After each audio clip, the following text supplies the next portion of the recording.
Welcome to The Explainer. Today, we're getting into the story of one single car, a machine so legendary that its value just blows almost any other object on Earth right out of the water. Yep, we're talking about the Ferrari 250 GTO.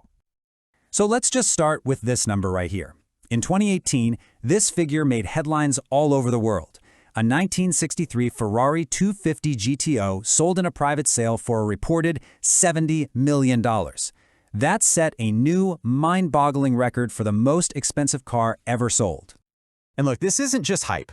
When experts talk about the GTO, they don't see it as just a car anymore. They see it as a blue-chip investment, a true masterpiece of automotive history that plays in the same league as a Picasso or a Monet. So the real question is, how did a race car that originally sold for about $18,000 become this massive cultural and financial icon? To really get that, we have to go all the way back to the beginning. The story of the GTO doesn't start in some fancy showroom. No, it starts on the racetrack. It was basically born out of necessity, back in the early 1960s, which was a time of incredibly fierce rivalry in sports car racing. Ferrari had a really clear mission. They had to dominate the GT championship. Simple as that. But they were getting nervous. Why? Because Jaguar had just launched the absolutely stunning E-Type, and Ferrari needed an answer fast. So the plan was to take their already proven winner, the 250 GT short wheelbase, and turn it into a flat-out, unbeatable weapon.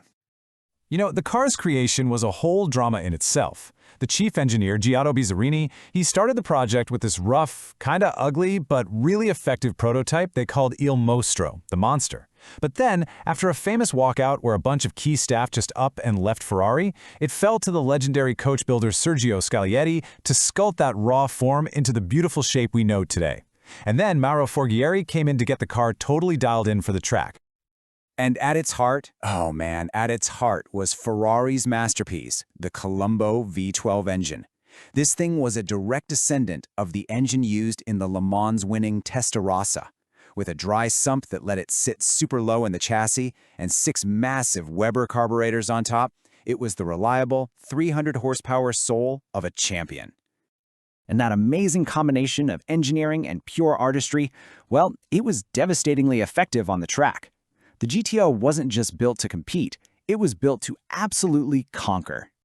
The result was just total domination. For 3 years straight, 1962, 1963, and 1964, Ferrari, with the GTO leading the charge, won the big one, the FIA's International Championship for GT manufacturers. They didn't just squeak by, they completely decimated the opposition. The GTO proved itself at the world's most grueling, most famous events. It took class victories at Le Mans 3 years in a row, it won the punishing Tour de France automobile outright, and it even won its class in its very first race at Sebring. The car's record was just untouchable. But here's the kicker. None of that incredible racing success, none of it would have been possible without a very, very clever, some might even say audacious move by Enzo Ferrari himself. The secret is hiding right there in the name. GTO stands for Gran Turismo Omologato, and that last word, omologato, it's Italian for homologated. Basically, it's the official stamp of approval a car needs to be allowed to race in a specific class. Okay, so this is where the story gets really good. The FIA's rulebook was crystal clear. To compete in the Group 3 GT category, a car maker had to build 100 cars. 100! Ferrari? Well, they only built 36. Total. So how in the world did they get away with it? Well, Ferrari masterfully argued that the GTO wasn't really a new car at all. No, it was simply a modification of their old 250 GT short wheelbase, a model they had already built plenty of.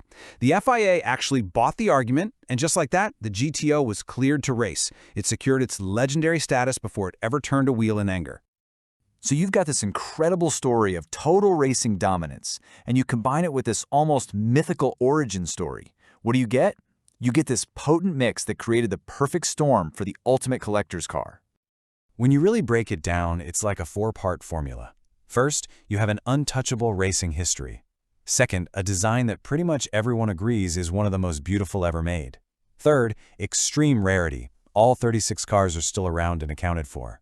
And finally, you have that legendary mystique, that little bit of rebellious intrigue from its rule-bending creation. And this timeline, this shows you the result of that perfect storm. From $18,000 in 1962, it smashed through the $1 million mark in the mid-'80s. By 2014, it was setting auction records over $38 million, which led to that $70 million private sale in 2018, and then a new public record of over $51 million in 2023. The numbers are just staggering. So in the end, a GTO is so much more than just a car. It's a tangible piece of history you can touch. It represents this golden era of motorsport when pure engineering genius, breathtaking artistic design, and just audacious ambition all came together to create something, well, something truly perfect. The thing to take away from all this is that the Ferrari 250 GTO isn't just valuable because it's rare or beautiful. It's valuable because it's story. A story of dominance, of incredible design, and a little bit of defiance is just impossible to ever replicate. And it really makes you wonder, in our modern world, could anything like it ever be created again?